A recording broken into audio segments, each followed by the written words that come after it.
Hello everyone, so managat na sila magtaan lag pukot. Dong isa ka pambot managat sa lawlog tamarong. So ning baroto. So pan sila magtaan og pukot diri ra sa higad. Na sila manigamot sila para sa ilang pamilya. So ang isa tuwa sa laod na managat. So ang isa ka pambot laod na siya managat tamarong makuha na. So inin pa andre nara diri magtaan og pukot bukyason nila mga alas city ra. Makuha tamarong pud lang makuha.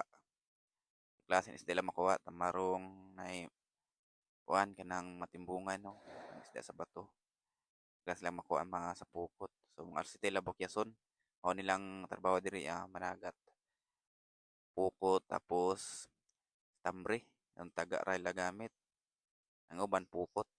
So sa laod ang uban kanang istambre. So dinhi kanang pukot pud nila itaan kana mao na sila. Pukot bukyason nila mga alas city. Tag 2 ka oras. Rigbira ko na isda si daghan pud na makuha sa itag 10 kilos sa pinakagamay sa kilo. Mga kaluso, managat taga mabwa daghang kayong mga pambot diri na may nakabata kung manghud na siya kita niyo mga daghang kayong pambot diri mga managatay na diri nilang anak buhay mga managat ra ng isda kung dagkog balod sila managat kung pakuan isda balag dago balod managat sila